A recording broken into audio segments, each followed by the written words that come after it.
HOA. Karen walked into town hall, certain she'd win. I thought the hard part was over. 8 months of sweat, every dollar I had left, and one forgotten lakefront mansion finally stood beautiful again. Then an HOA president pulled into my driveway and handed me a bill from 1974, decades before I ever owned the property. What started as a demand for money turned into a fight over shoreline rights, buried records, missing maps, and a secret someone had spent years hiding beneath the lake. The deeper I dug, the uglier the truth became. And trust me, what we discovered under those docks changed everything. If you enjoy stories where ordinary people stand their ground with facts, patience, and a little grit, take a second to subscribe. We've got plenty more HOA battles, land disputes, and small-town secrets ahead. Now let me tell you how a peaceful morning on my porch turned into the biggest fight of my life. The first morning I truly believed the mansion was mine. I stood on the wraparound porch with a cup of black coffee and watched sunlight spread across Clearwater Lake. 8 months earlier, the place had looked ready for demolition. The roof leaked. Half the windows were boarded up. The dock had collapsed into the water. Most people saw a money pit. I saw the last thing my uncle had left me. Now the roof was straight. The windows reflected the lake. Fresh paint covered decades of neglect. The old cedar porch no longer groaned under every step. For the first time since my wife died 3 years earlier, I felt something close to peace. Not happiness. Peace. There is a difference. Happiness comes and goes. Peace is what remains when you've survived enough losses to stop expecting life to be fair. I took a sip of coffee and looked toward the shoreline. The water was calm. The dock was finished. The final contractor had left 2 days earlier. The restoration was complete. My savings account wasn't. I had spent nearly everything. The inheritance from my uncle, the money from selling equipment back in Montana, months of labor, every spare dollar. But standing there looking at the lake, it felt worth it. Then I heard tires crunching on gravel. A silver SUV came down the long driveway. I frowned. I wasn't expecting anyone. The vehicle stopped near the front steps. A woman stepped out. Early 60s. Perfect hair, expensive sunglasses, tailored clothes that somehow managed to look casual while costing more than my monthly grocery budget. She carried a manila envelope. The way she walked toward the house told me she wasn't visiting. She was arriving, like someone who believed she already belonged. I set my coffee down. "Can I help you?" She smiled, not warmly, professionally. The kind of smile people wear when they're delivering bad news and enjoying it. "You must be Jack Mercer." "I am." She extended her hand. "Denise Holloway, president of Clearwater Shores Homeowners Association." I shook it once. The words immediately caught my attention. Homeowners Association. I had spent months reviewing property records before buying supplies, hiring crews, and beginning restoration. I didn't remember seeing an HOA. Not once. Denise held up the envelope. "I'm glad I caught you." Something about her tone made me uneasy. "What is it?" "Documentation." She handed it over. I opened the envelope. The first page looked official. Several columns, dates, fees, assessments, interest, penalties. At the bottom was a number. I stared at it, then looked again. $48,612. For a moment I honestly thought it was a typo. What exactly am I looking at? Denise folded her hands. "Outstanding association obligations." I laughed. Not because it was funny, because it made no sense. "I think you've got the wrong property." "No. She smiled again. The property is correct. I flipped through the pages. The charges stretched back decades, year after year, assessment after assessment. The earliest date caught my eye. I looked up. 1974? That's right. That's 50 years ago. Approximately. I stared at her. I wasn't even alive in 1974. Nevertheless, the obligations remain attached to the property. The morning suddenly felt less peaceful. The lake, the sunlight, the coffee, all of it seemed farther away. I inherited this place less than a year ago, yes. I've never signed anything with your HOA. Membership obligations predate your ownership. I looked back at the paperwork. The number felt absurd. Nearly $50,000. I had less than that remaining, much less. Most of my money was tied up in the mansion. The restoration, the permits, the dock, the electrical upgrades. Everything. You're telling me I owe 50 years of fees? Denise adjusted her sunglasses. I'm telling you the property owes them. I could feel irritation building. Then why wasn't this handled before the transfer? Unfortunately, previous owners failed to resolve the issue. Previous owners. My uncle had owned the property for decades. He never once mentioned an HOA dispute. Not in letters, not in conversations, not in his estate documents. Nothing. I flipped through more pages.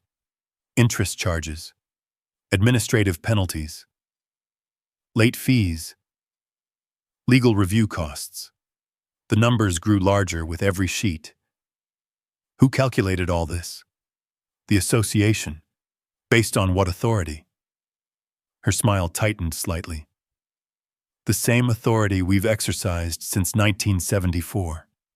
There was that year again. Like it mattered. Like repeating it made the claim legitimate.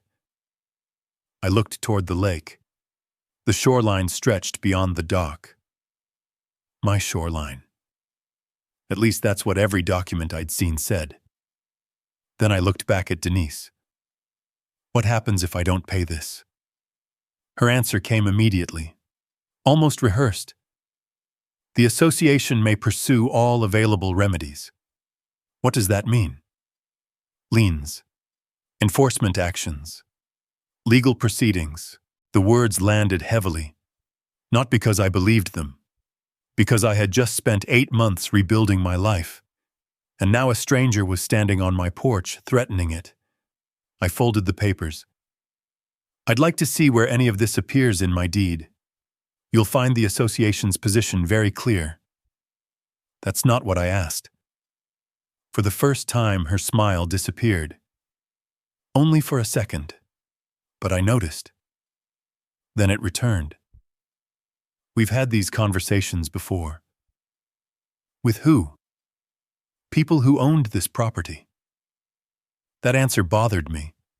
Something about it felt wrong.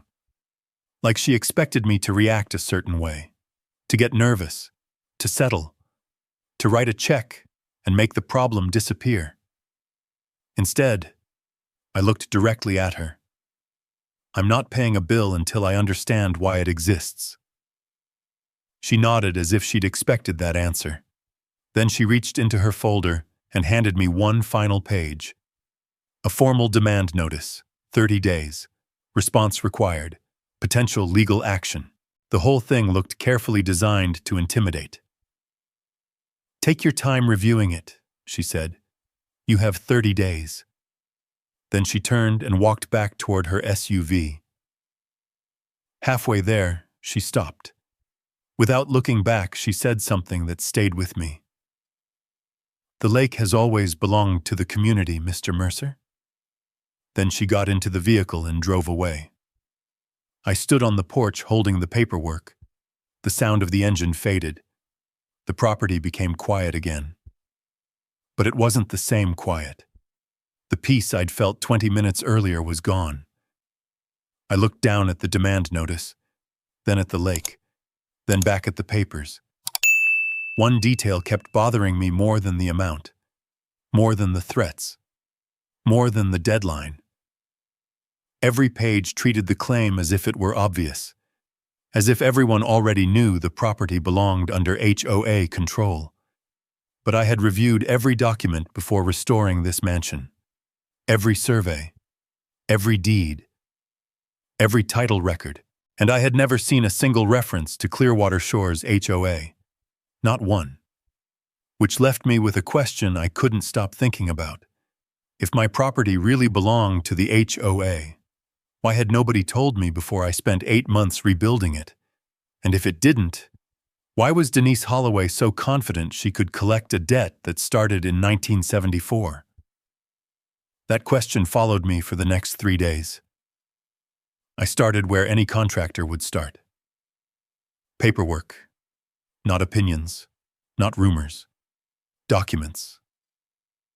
I spread every file from the property purchase across the dining room table inside the mansion. The deed, the title insurance policy, the county survey, tax records, closing documents. Every page connected to the transfer of ownership. I spent nearly 6 hours reviewing everything, twice, then a third time. Nothing. No HOA disclosure, no recorded covenant, no association agreement, no mandatory dues, no reference to Clearwater Shores HOA anywhere. By the end of the afternoon, I was more confused than when I started. If Denise had legal authority, it should have been visible somewhere. Instead, it was as if the association didn't exist. The next morning, I drove into town. The county records office occupied an aging brick building near the courthouse. A clerk helped me pull historical property records. Again, nothing jumped out. The mansion's ownership stretched back decades. The property changed hands only a few times. Taxes were paid. Boundaries were recorded. Mortgages were released. Still no HOA. I was leaving the building when my phone buzzed. A text from a local painter who had recently finished touch-up work on the mansion. Saw something weird near your shoreline this morning. You home? I wasn't. I drove back immediately. The moment I turned onto my property, I saw it. 3 new signs. Bright white. Freshly installed. Private community. Beach Clearwater Shores Moshicho. A property authorized access only. For several seconds, I simply stared. The sign stood 20 yards from my dock, on my shoreline. At least the shoreline I believed belonged to me. I parked the truck and walked straight toward them. The metal posts had been driven deep into the ground, professionally installed. Not some prank, not kids causing trouble. Someone wanted them there. I photographed every sign. Then I noticed movement farther down the shore. 2 people stood near the water talking to a couple visiting the lake. As I approached, I heard one of them speaking. The beach belongs to the association. The visitor nodded. Oh, we didn't know. The volunteer pointed toward my mansion. That owner is still working through some compliance issues. I stopped walking. The volunteer finally noticed me. His face changed immediately. The conversation ended. The visitors awkwardly left. The 2 HOA volunteers headed toward a golf cart parked near the road. I called out, "Who authorized those signs?" Neither answered. They simply drove away. By sunset, anger had replaced confusion. The signs weren't about collecting money. They were about creating a narrative, making people believe the shoreline already belonged to the HOA, making ownership feel settled before it had ever been proven. The next morning, things got worse. A delivery driver refused to unload materials near my dock. He pointed toward the signs. "I don't want trouble with the association." An hour later, a fisherman stopped to ask whether he was allowed to launch a kayak nearby. By noon, 3 separate people had referenced HOA property. The signs were working. People were already treating the claim as fact. That evening, I sat on the dock watching sunlight fade across the water. For the first time since restoring the mansion, I felt something I hadn't felt during construction. Isolation. Not because I was alone, because someone was actively trying to make me an outsider on my own land. A pickup truck pulled into the driveway behind me. An older man stepped out. Lean build, weathered face, gray work jacket. He moved carefully but confidently, like someone who had spent decades walking uneven ground. He approached without rushing. "You Jack Mercer?" I stood. "That's me." He extended his hand. "Walter Briggs." The name sounded familiar. Then I remembered. Several locals had mentioned him during the restoration. Retired surveyor, lived nearby, knew everybody, and apparently everything. I shook his hand. "You hear about the signs?" Walter looked toward the shoreline. "I figured you might be asking questions. Got any answers?" His expression darkened slightly. "Maybe." That got my attention. We sat at a weathered picnic table overlooking the water. Walter remained quiet for a moment. Then he asked a question that seemed unrelated. "You ever compare old county maps to current ones?" "No." "You should." I frowned. "Why?" Walter looked across the lake. "Because this shoreline didn't always look like it does now." I waited. He continued. 20 years ago, some boundaries around Clearwater Lake started changing. Changing how? Little adjustments here, small corrections there. Corrections? Walter snorted. That's what they called them. The tension in my stomach tightened. You think somebody altered property lines? I think some people benefited from the changes. That was a very different answer. I leaned forward. Who? Walter shook his head. Not yet. What do you mean, not yet? I mean, accusations are easy. He pointed toward the signs. Proof matters. That sounded like something I could respect. Do you have proof? Walter stood. Not today. My frustration must have shown. Because he smiled slightly. Relax, son. Then he looked directly at the mansion. The reason Denise is acting so confident isn't because she's certain she's right. I felt a chill. It's because she's certain nobody will question how things got this way. He started walking back toward his truck. I followed. Walter. He stopped. What? You know something. He opened the driver's door. Enough to know you're looking in the wrong decade. What does that mean? He paused, then delivered the sentence that stayed with me long after his truck disappeared down the road. If you want the truth, stop looking at 1974. He looked toward the lake. Start looking at the maps they changed years later. Then he drove away, leaving me standing beside the driveway, staring at the shoreline signs, and wondering whether someone had rewritten the history of Clearwater Lake long before I ever arrived. The next week answered one question. Denise Holloway wasn't interested in collecting a debt. She was building a case. The first complaint arrived on Monday. A county inspector showed up just after breakfast. He introduced himself politely, handed me a copy of the report, and explained someone had claimed I was performing unpermitted construction on the dock. I walked him through every permit, every inspection certificate, every approval. 15 minutes later, he apologized for the inconvenience and left. By lunch, I had forgotten about it. Until Wednesday. A different inspector arrived. This time, the complaint alleged environmental violations along the shoreline. Again, the paperwork was clean. Again, the inspection found nothing. Again, the county employee left shaking his head. Friday brought a third visit. Noise violations. Apparently, someone claimed heavy equipment was operating before sunrise.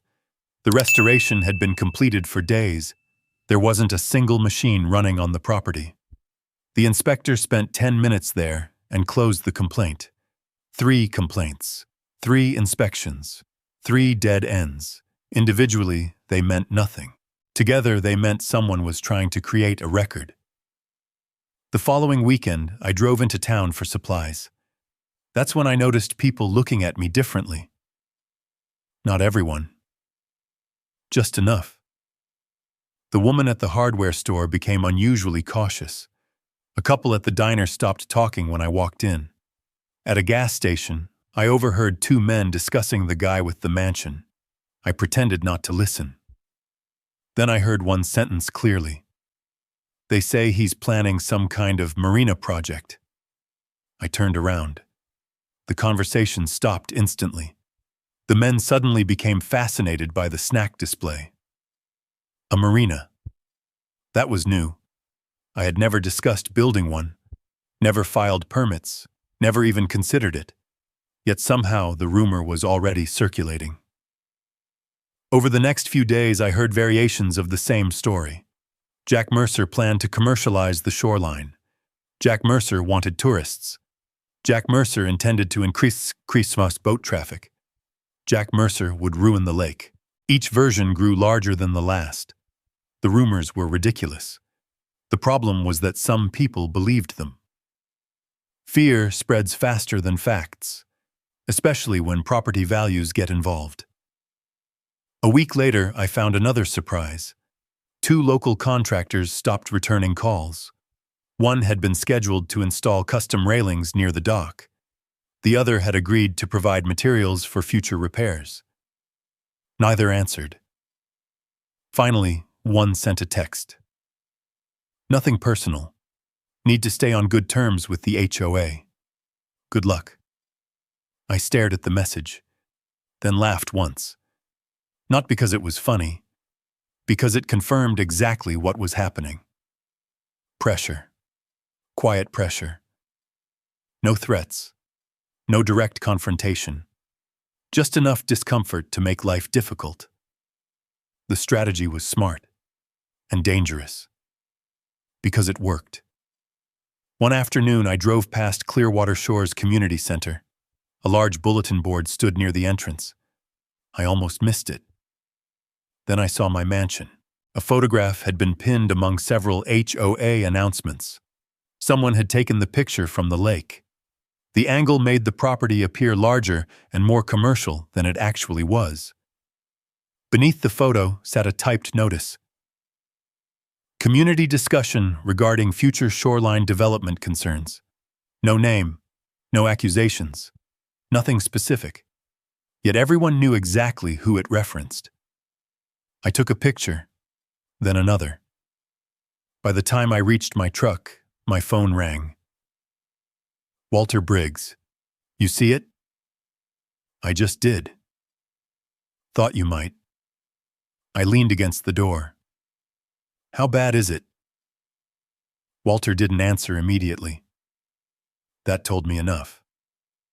Finally, he spoke. Worse than you think. Why? Because Denise knows exactly how to fight these battles. I frowned. What battles? The kind where you never officially accuse anybody. His voice hardened. You simply make people nervous. That described the situation perfectly. No direct attacks, no obvious violations, just a growing cloud of suspicion. Walter continued. You know what happens next? What? People start choosing sides. That evening I discovered he was right. As I pulled into the mansion driveway, an older woman stood near the mailbox. She introduced herself as Margaret Hayes. She lived nearby. For a moment I expected another complaint. Instead, she handed me a pie. Apple. Still warm. I don't believe the rumors, she said. I blinked. Thank you. She nodded toward the lake. My husband restored boats for 40 years. Her eyes moved toward the mansion. He would have loved what you've done with this place. Then she lowered her voice. Just be careful. The warning caught my attention. Careful of what? Margaret hesitated, then looked toward the road. People around here get uncomfortable when someone challenges the association. I watched her leave. One neighbor offering support shouldn't have mattered, but it did, because it confirmed something important. The community wasn't united behind Denise. Not completely. The next morning, another certified letter arrived. This one came directly from Clearwater Shores HOA. Inside was a formal notice demanding access to inspect my shoreline for potential compliance concerns. No explanation. No authority cited. Just a request dressed up to look like an order. I read it twice, then set it on the table beside Denise's original demand. The pile was growing. Bills, complaints, inspection requests, rumors, signs. Every move seemed disconnected, yet together they formed a pattern. Someone wanted me isolated. Someone wanted me exhausted. Someone wanted me to leave. That night I sat on the dock long after sunset. The water was quiet. The mansion lights reflected off the lake behind me. For weeks I'd been reacting, defending, responding. But for the first time, I started thinking differently.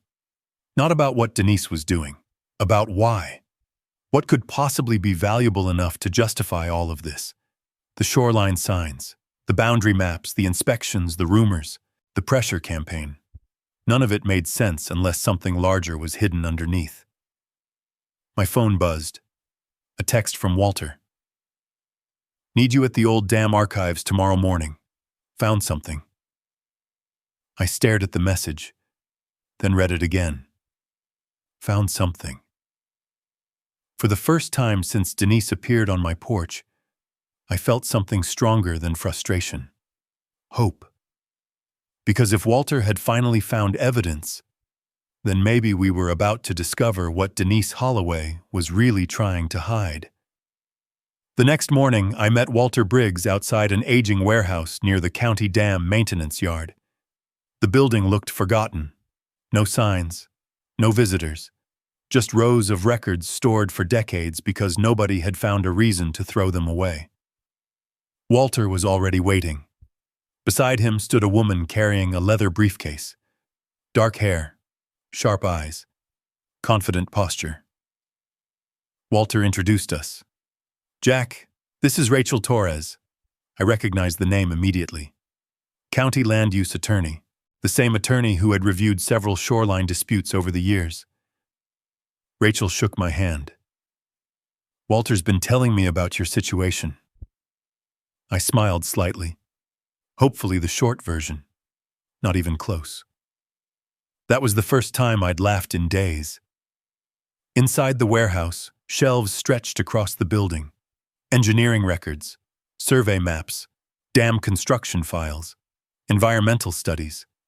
Boxes stacked from floor to ceiling. Walter led us toward a section labeled Clearwater Flood Control Project. Start here, he said. For nearly 3 hours we searched.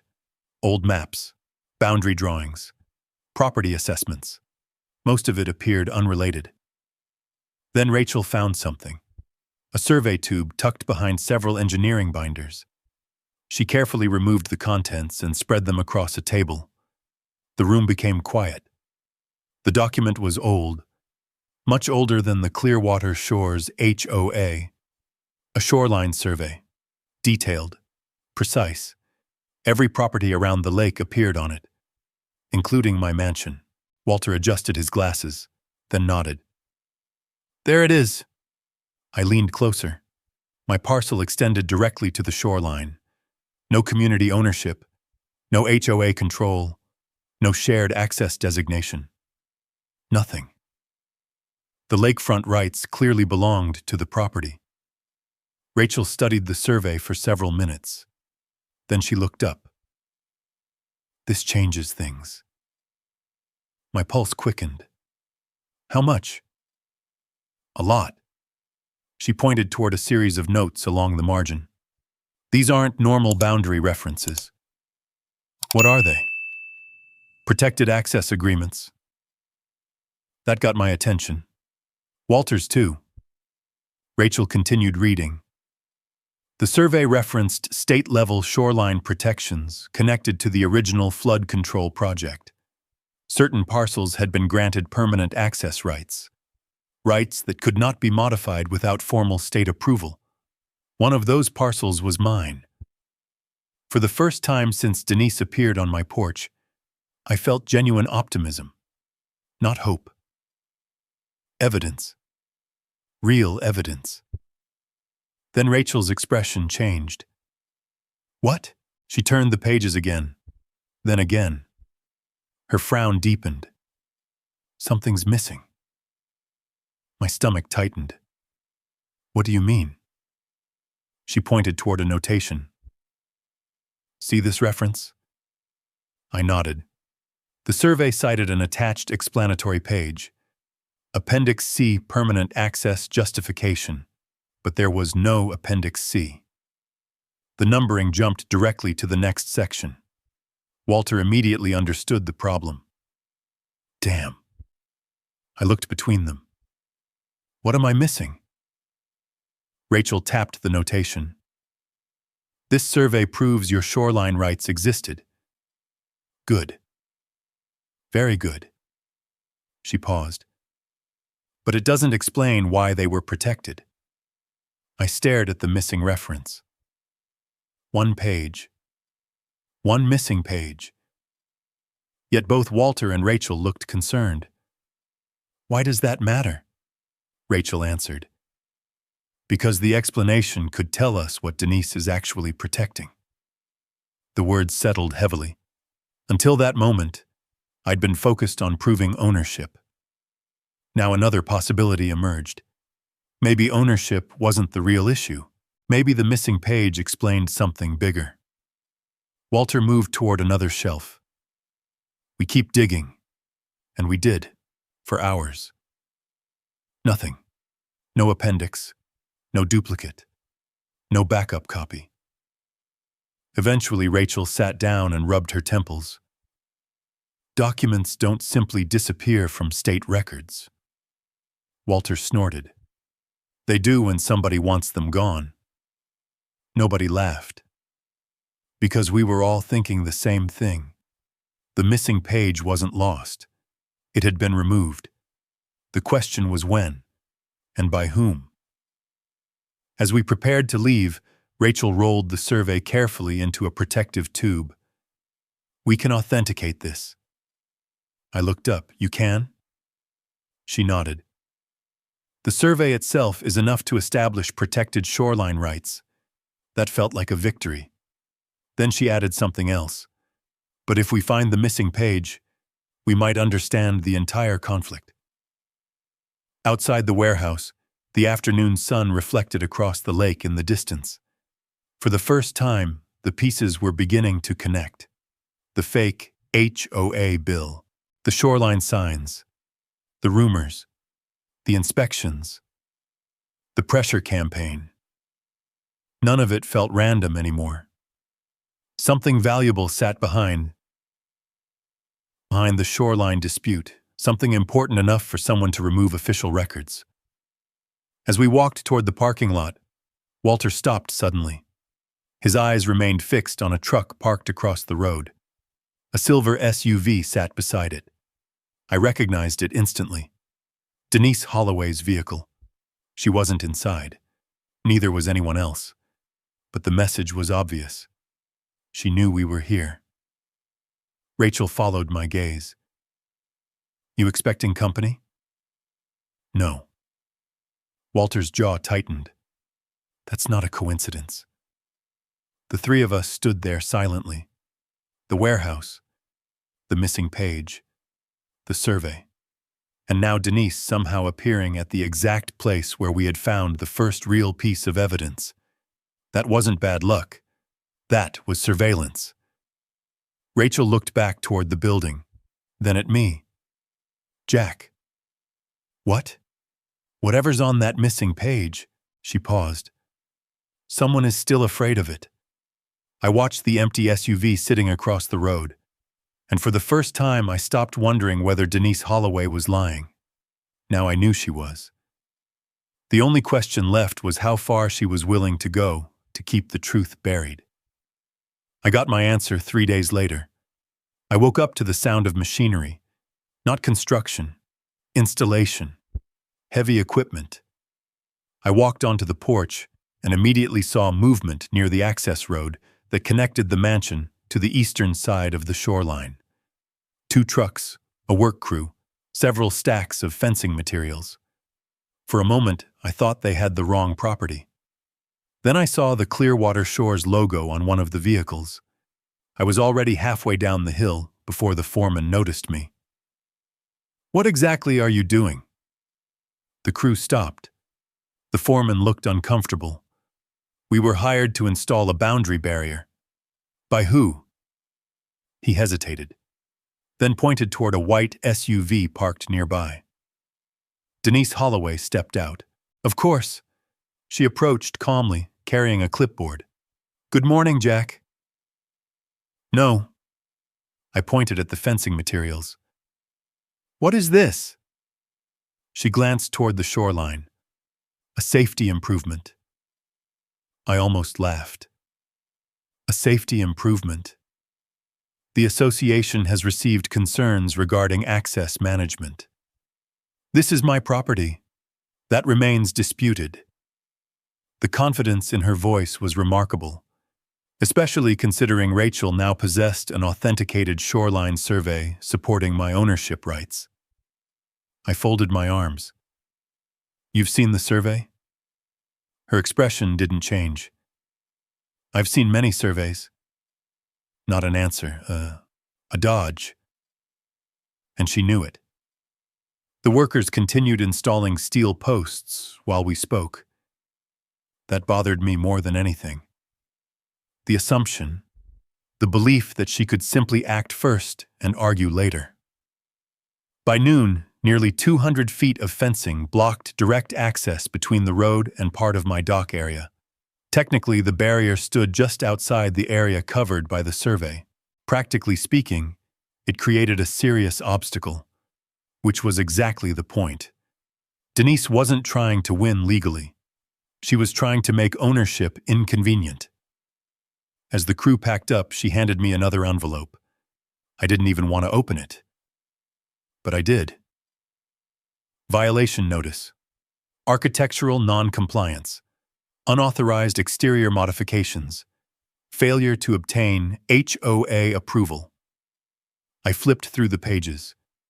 The alleged violations included the dock restoration, the porch repairs, the roof replacement, the landscaping. Almost everything I'd completed during the last 8 months. At the bottom sat another number. Weekly fines. Continuing indefinitely. I looked at Denise. "You can't seriously believe this. I believe community standards matter. You don't have authority over my property. We disagree." There it was. The entire conflict reduced to 2 words. We disagree. Then she got back into her vehicle and left. Like someone delivering a utility bill. Nothing emotional, nothing personal, which somehow made it worse, because I knew it was personal. That afternoon, I called 3 local contractors. None answered. The 4th finally did. His voice sounded nervous. "Jack, what's going on?" Long silence. Then, "You need to stop calling." That hit harder than I expected. "Why?" "You know why." "No." "Tell me." Another pause. Then he lowered his voice. "The association told people you're involved in legal trouble." I closed my eyes. Of course. They're telling contractors not to work with me? Not directly. But yes. The line went dead. The next day, another supplier canceled a delivery. The day after that, a landscaping company withdrew from a pending project. The pattern became impossible to ignore. Nobody was threatening me openly. Nobody was breaking laws. Yet opportunities kept disappearing. The pressure was becoming economic, which made it far more dangerous. One evening, Rachel drove out to the mansion. I showed her the fence, then the violations, then the growing stack of HOA correspondence. She reviewed everything carefully. When she finished, she set the papers down. "They're escalating," I noticed. "No." She looked directly at me. "You don't understand." That got my attention. "What am I missing?" Rachel pointed toward the fence. "People don't spend this much energy protecting something worthless."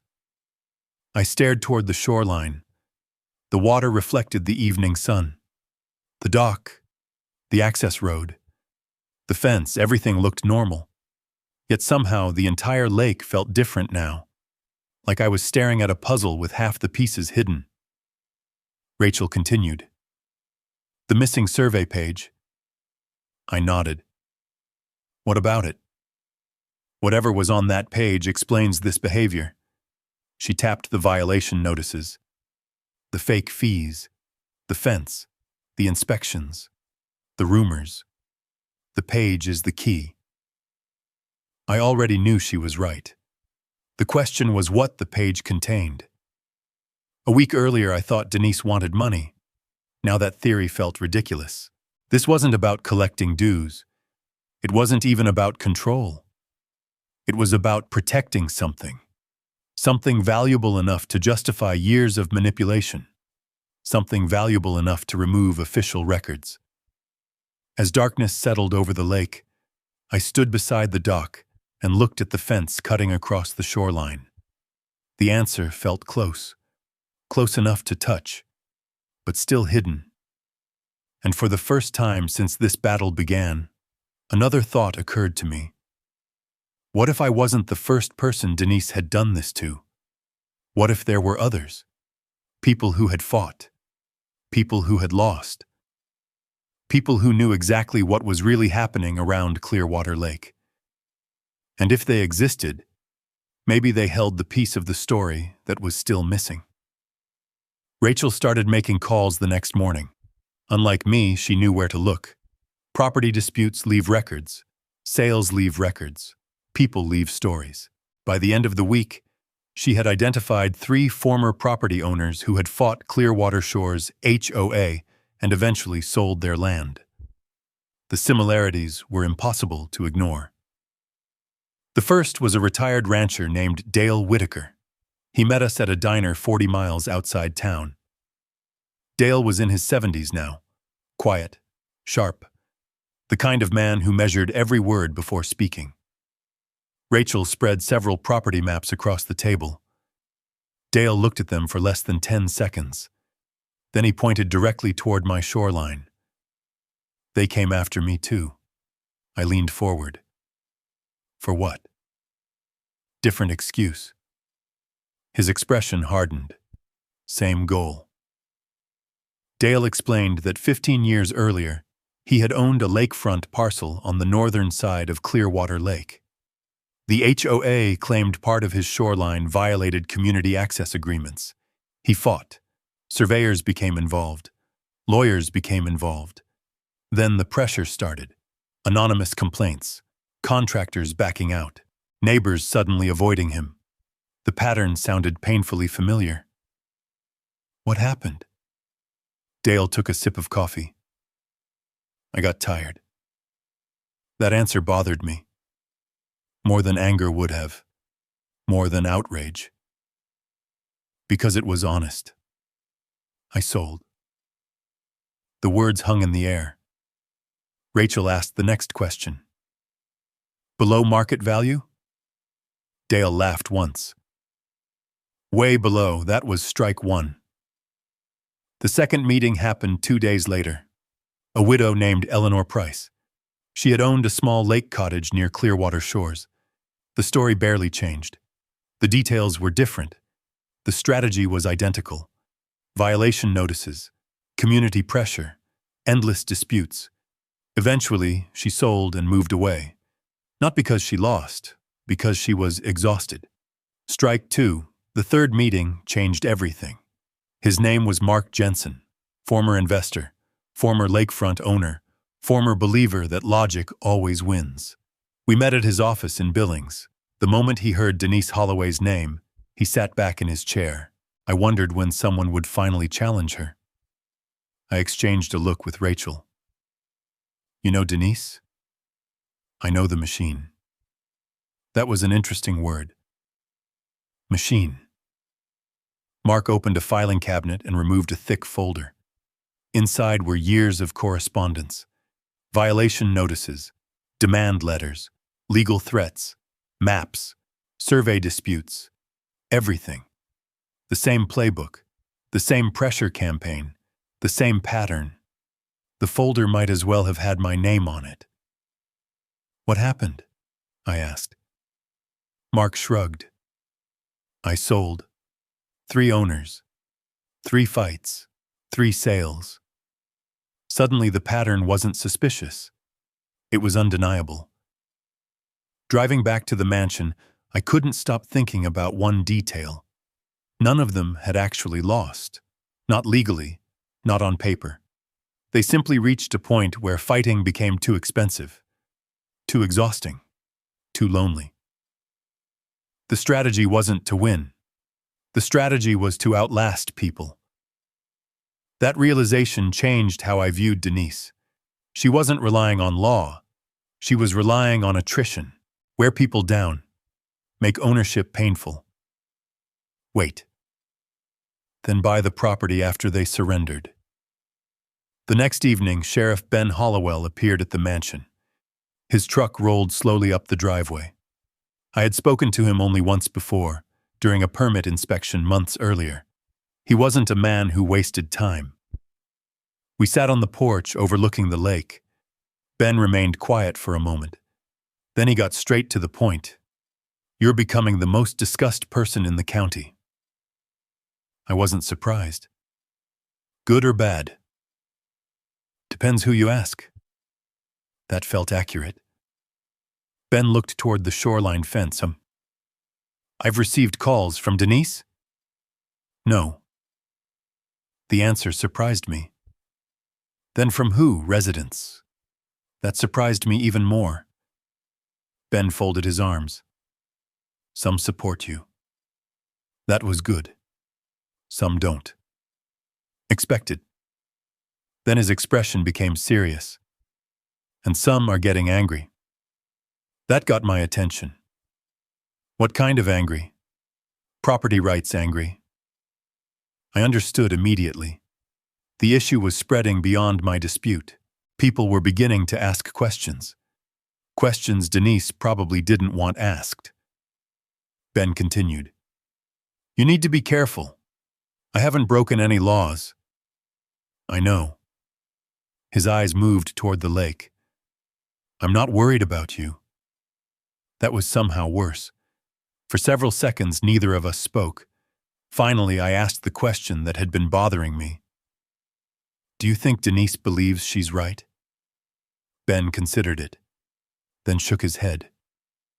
No, the answer came too quickly to be casual, too confidently to be a guess.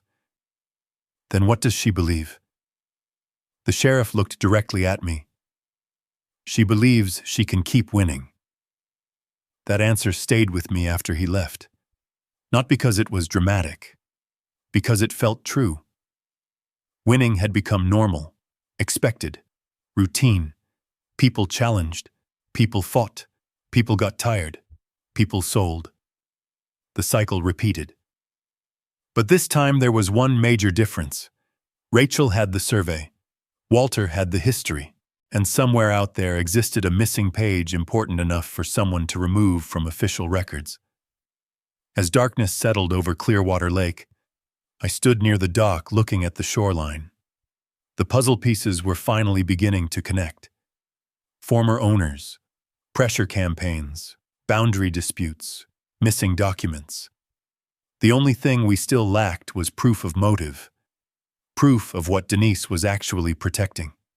And if the missing survey page ever surfaced, I had a feeling it would explain everything. It surfaced 6 days later. Not because we found it, because somebody accidentally filed it where it never should have been. Rachel called me just after sunrise. Her voice sounded different, focused, controlled, the way people sound when they know something important. Get to the county archives. I was already reaching for my truck keys. An hour later, I walked into a records room where Walter and Rachel stood over a table covered with documents. Neither looked up immediately. That told me everything. They'd found something. Rachel slid a yellowed page toward me. The missing page. Appendix C, Permanent Access Justification. For several seconds, I simply stared at it. After weeks of searching, the document looked surprisingly ordinary.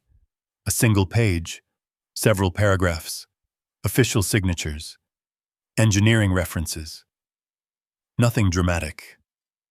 Until I started reading. Then everything changed. The document explained why certain shoreline parcels received protected access rights when Clearwater Lake was expanded during the flood control project decades earlier. One parcel number immediately caught my eye. Mine.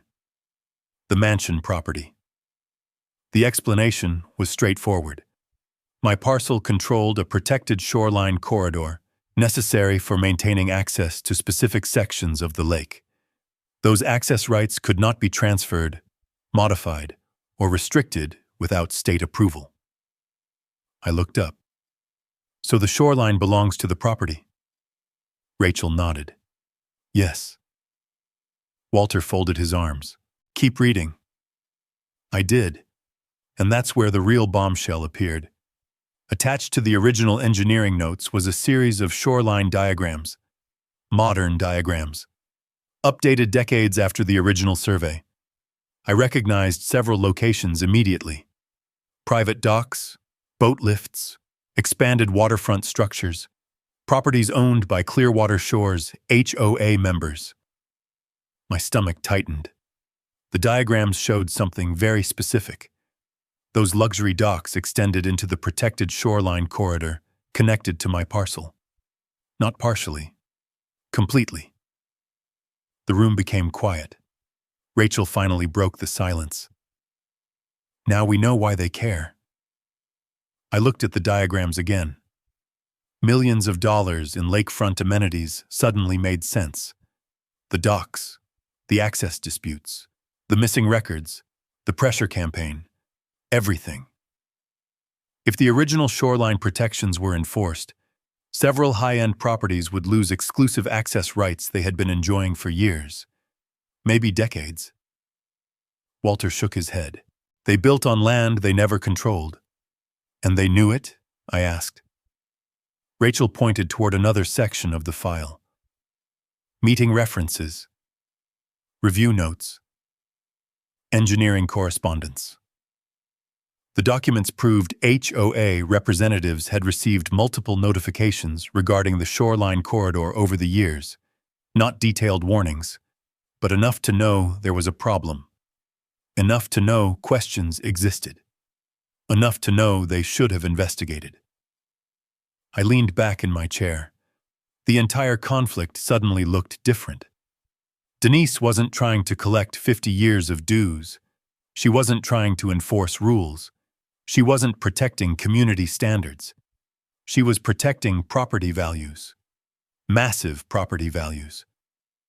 The realization landed like a punch. The fake bill, the warning signs, the inspections, the rumors, the fence. Every move had one purpose. Push me out before I discovered what sat underneath those docks. Walter pointed toward one specific diagram. This property here. I followed his finger. One of the largest waterfront homes in Clearwater Shores. Private dock, boathouse, expanded shoreline deck. The property belonged to Denise Holloway. Of course it did. Rachel exhaled slowly. That's a problem. How big? She looked directly at me. If these records hold up during review, Denise's own shoreline improvements may be unauthorized. I stared at the diagram. The irony was almost unbelievable. The woman accusing me of violations appeared to be benefiting from the biggest violation on the lake. For a moment, nobody spoke. Then Walter laughed. Not because anything was funny, because the truth had finally become visible. "Well," he said, "that explains the panic." The next 48 hours moved fast. Rachel began authenticating the documents. Copies were requested. Engineering references were verified. State records were cross-checked. Everything pointed in the same direction. The shoreline corridor was real. The protections were real. The missing page was real. Most importantly, the page had never been legally amended. The rights still existed. Late Friday afternoon, I returned to the mansion. A certified letter waited at the front door. Another notice from Clearwater Shores. Another demand. Another threat. This time I smiled while reading it, because for the first time, Denise's position looked weak. Not legally weak. Desperate. The letter demanded immediate compliance with HOA regulations, immediate payment discussions, immediate shoreline inspections. The urgency practically bled through the page. She knew something. Maybe not everything. But enough. Enough to realize control was slipping. That evening I walked down to the dock. The fence still stood. The warning signs still stood. The lake looked exactly the same. But everything had changed. For weeks I had been defending myself. Now I understood what Denise was defending. The docks, the shoreline, the money, the illusion of ownership. And one question remained. We could prove the protected corridor existed. We could prove the missing page existed. But could we prove Denise knew the truth all along? Because if we could answer that question, this fight wouldn't just be about property rights anymore. It would become something far bigger. 3 days after Rachel authenticated the missing survey page, the county announced a public hearing. Officially, it was a land use review. In reality, everyone knew what it was. A showdown. The meeting would take place at the county hall overlooking Clearwater Lake. By the time the date was announced, rumors were spreading faster than facts. Some people believed I was trying to seize community property. Others believed Denise had spent years enforcing rules she had no authority to enforce. For the first time since this started, the entire lake community was paying attention. The morning of the hearing, Rachel arrived at the mansion carrying 3 thick binders, survey records, engineering documents, property maps, every piece of evidence we had collected. Walter arrived shortly after. He looked calmer than I felt. "You ready?" he asked. "No." He smiled. "Good. Means you're taking it seriously." By noon, the county hall parking lot was overflowing. Residents, property owners, local business owners, even a few reporters. Sheriff Ben Hollowell stood near the entrance speaking with county staff. When he saw me, he nodded once. Professional, neutral, but present. That mattered. Inside, Denise Holloway had already taken control of the front row. She wasn't alone. 2 attorneys sat beside her. Several HOA board members occupied nearby seats. Stacks of presentation materials covered their table. Charts, photographs, printed reports. She looked prepared, confident, as if the outcome had already been decided. The hearing began promptly. A county commissioner explained the process. Each side would present evidence. Questions would follow. Then the county would determine whether additional action was necessary. Denise volunteered to go first. Of course she did. She walked to the front of the room carrying a remote control for a projector. The screen behind her lit up. Photographs of my mansion appeared. Then photographs of the dock. Then photographs of the shoreline. "This dispute," she began, "is about preserving community standards and protecting property values." Her voice carried easily through the room. Polished, controlled, practiced. She described me as an outsider who had purchased a historic property and immediately challenged long-established community agreements. She referenced safety concerns, access concerns, development concerns. At one point, she even suggested uncertainty surrounding future shoreline use. Not a single statement directly accused me of wrongdoing. Every statement implied it. It was clever. Very clever. Several residents nodded along. Others looked uncertain. Then Denise displayed a chart showing alleged HOA jurisdiction around portions of the lake. Rachel leaned toward me. "Watch the boundaries." I did. The chart looked impressive. It was also inconsistent with multiple county surveys. Denise knew most people would never notice. After nearly 30 minutes, she finished. The room applauded politely. She returned to her seat looking pleased with herself. Then it was our turn. Rachel stood first. No projector, no dramatic presentation, just documents, facts, evidence. She began with the original shoreline survey, then the flood control records, then the state access agreements. One by one, she established a timeline. Not opinions, records. The room became noticeably quieter. When she displayed the recovered Appendix C document, several county officials immediately requested copies. Then Walter testified. For nearly 40 years, he had worked as a surveyor. His reputation carried weight.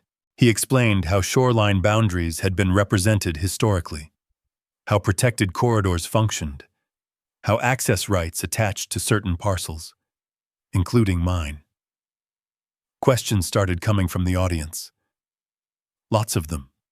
The atmosphere shifted, not dramatically, gradually, like a tide changing direction. Denise could feel it too. I saw it in her expression. For the first time all afternoon, she stopped smiling. Then I took the floor. I didn't attack Denise. I didn't accuse anyone. I simply told the truth. I explained the restoration, the HOA bill from 1974, the inspections, the warning signs, the fence, the pressure campaign.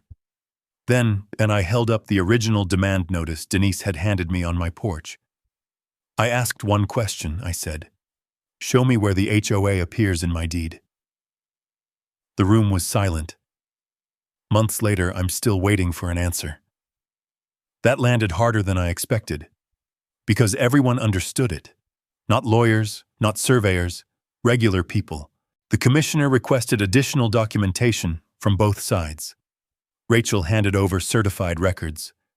Denise handed over HOA materials. The difference was becoming impossible to ignore. Historical evidence versus organizational claims. Facts versus assumptions.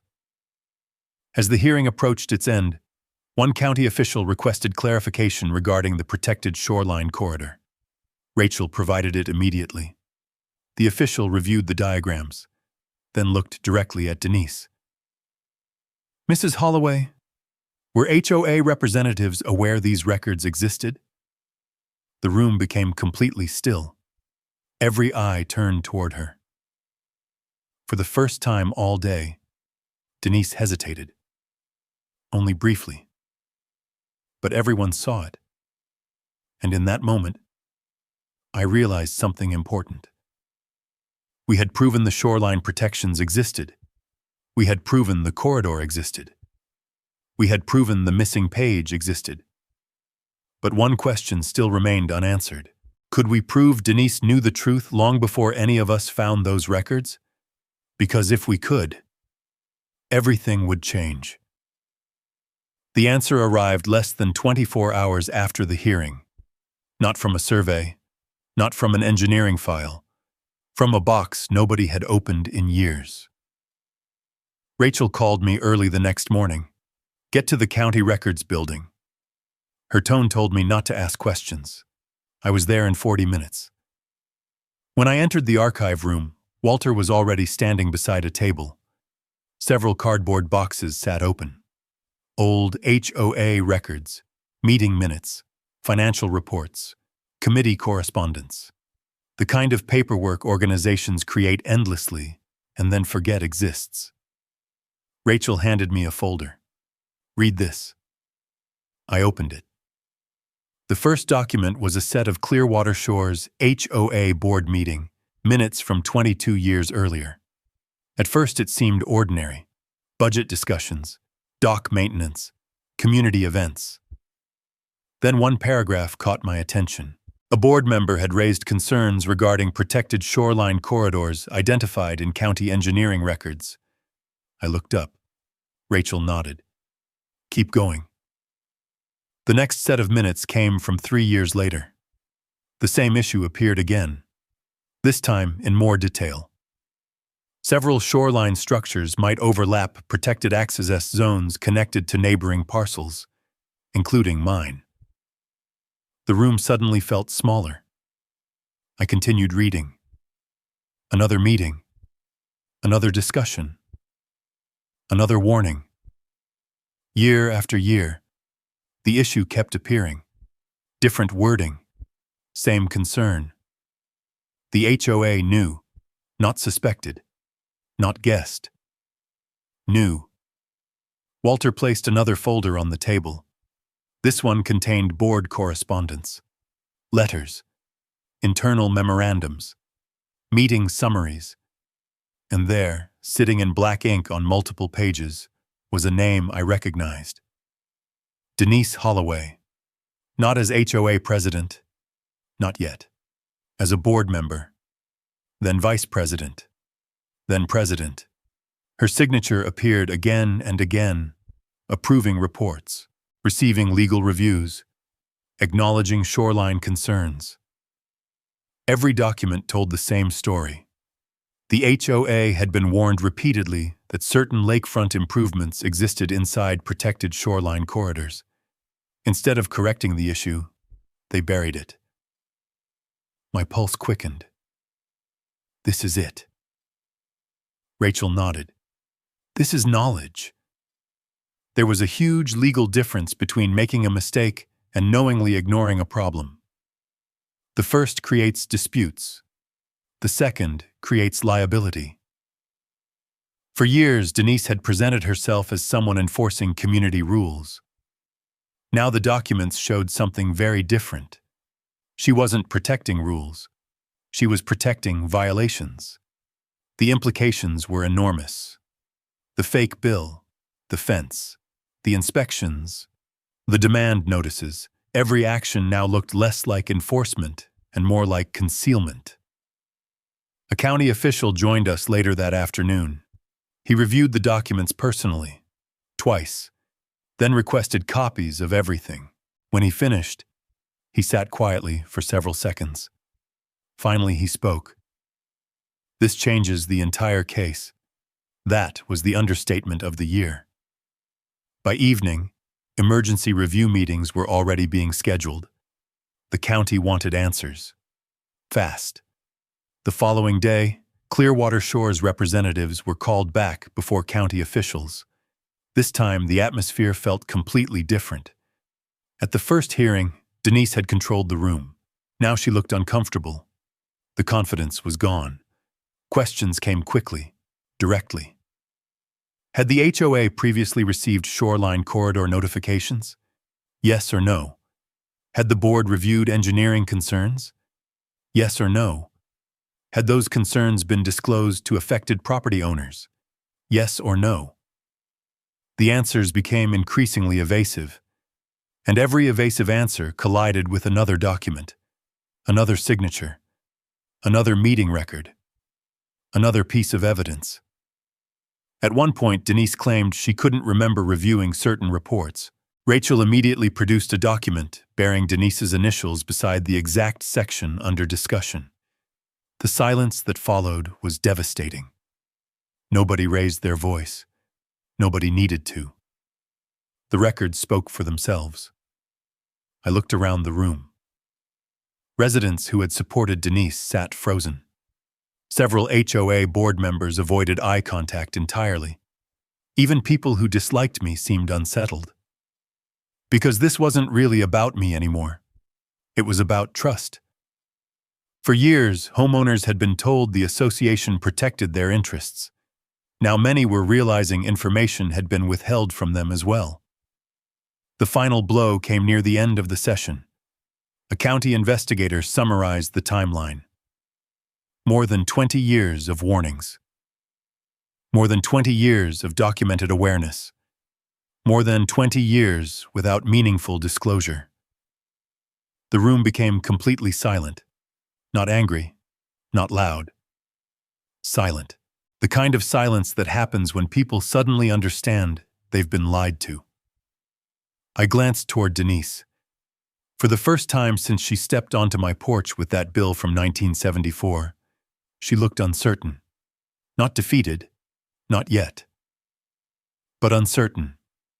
And uncertainty was new. The county adjourned pending final review. As people filed out, conversations erupted throughout the building. Homeowners, board members, reporters. Everyone wanted copies. Everyone wanted answers. Outside, Walter stood beside his truck watching residents leave. "You know what happens now?" he asked. I looked toward the county hall. "What?" Walter smiled slightly. "The truth becomes public." I thought about everything that had happened. The fake fees, the shoreline signs, the rumors, the fence, the missing survey page. All of it had led here. Not to a legal argument, to a documented pattern. A pattern that nobody could explain away anymore. As I drove back toward the mansion, my phone buzzed repeatedly with messages. Neighbors, reporters, property owners, people asking questions, people sharing information, people suddenly willing to talk. The balance of power had shifted. Not because we had won, because the facts were finally visible. And now a much larger question hung over Clearwater Lake. What would happen when the county finished reviewing evidence that showed the HOA knowingly filed claims it had no right to make? The answer came 2 weeks later. Not through rumors, not through speculation, through official findings. The county released a preliminary determination concluding that Clearwater Shores HOA had no authority to collect fees from my property and had improperly asserted jurisdiction over land protected by historical shoreline agreements. For the first time since Denise Holloway stepped onto my porch with that bill from 1974, the government record was on my side, in writing. The notice arrived by certified mail. I read it twice, then a third time. Every major claim the HOA had made against me was rejected. The back fees, the violation notices, the shoreline enforcement actions, the demands, all void. Just like that. Months of pressure collapsed into a few pages of legal findings. But the county wasn't finished. Investigators had also reviewed the meeting minutes Rachel uncovered. The findings were impossible to ignore. HOA leadership had received repeated warnings regarding protected shoreline corridors. Those warnings had never been disclosed to affected property owners. Additional review was ordered into several filings connected to shoreline enforcement actions, including claims made directly against my property. The story spread quickly. Local newspapers picked it up first, then regional outlets. By the end of the month, people around Clearwater Lake were discussing land records instead of rumors. Questions replaced assumptions. Facts replaced gossip. That may have been the biggest victory of all. A special HOA meeting was called shortly afterward. Attendance was the largest in the association's history. I didn't speak. I didn't need to. The documents spoke for me. Residents demanded explanations. Board members demanded explanations. Even people who had supported Denise wanted answers. How long had leadership known? Why weren't homeowners informed? Why were legal threats issued when questions existed about shoreline authority? The answers never came. Not convincing ones anyway. Before the meeting ended, Denise Holloway resigned as HOA president. The announcement lasted less than a minute. Years of influence disappeared in a single paragraph. She left through a side door without addressing the crowd, without answering questions, without looking at anyone. The woman who had spent months portraying herself as the guardian of Clearwater Lake walked away without defending her own actions. The irony wasn't lost on anyone. Over the following months, several shoreline structures entered formal review, not because anyone wanted revenge, because boundaries matter. Records matter. Property rights matter. Some docks remained. Some required modification. Some access arrangements were renegotiated. The process wasn't dramatic. It was legal. Exactly the way it should have been from the beginning. The fence blocking access to my shoreline disappeared one morning. No ceremony, no announcement, just workers quietly removing it. The warning signs vanished too.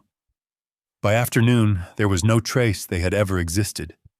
I stood near the dock watching the final section being loaded into a truck. The same shoreline Denise claimed belonged to the community stretched peacefully in front of me. Exactly where it had always been. Exactly where the records said it was. The lake hadn't changed. Only the story surrounding it had. As summer approached, something unexpected happened. People started visiting the mansion again, not inspectors, not lawyers, neighbors, families, residents who had avoided me during the dispute. Some apologized. Some asked questions. Some simply wanted to see the restoration they'd heard so much about. I welcomed all of them. Bitterness would have been easy, but bitterness builds fences too. And I was tired of fences. Walter Briggs became a regular visitor. Rachel stopped by whenever county work brought her near the lake. Even Sheriff Ben Hollowell occasionally appeared with a cup of coffee and an update about whatever local controversy had replaced mine. Life slowly returned to normal. A better normal. One evening near sunset, several neighbors gathered on the wraparound porch. The same porch where Denise had handed me that ridiculous bill months earlier. People laughed, shared stories, talked about fishing conditions and local projects. Ordinary conversations. The kind communities are supposed to have. At one point, I stepped away from the group and looked out across Clearwater Lake. The water reflected the fading light. The dock sat quiet. The shoreline stretched exactly where it always had. For months, I thought the mansion was my inheritance, the reward my uncle left behind. I was wrong. The mansion was only the setting. The real inheritance was the lesson hidden underneath it. Truth doesn't always arrive quickly. Sometimes it gets buried beneath paperwork, power, fear, convenience. Sometimes people spend years protecting a lie because the truth threatens what they've built. But records remember, maps remember, documents remember, and eventually, if someone is willing to keep digging, the truth finds its way back to the surface. I thought about the first day Denise arrived. The bill, the threats, the confidence. She believed nobody would question the story. Nobody would challenge the records.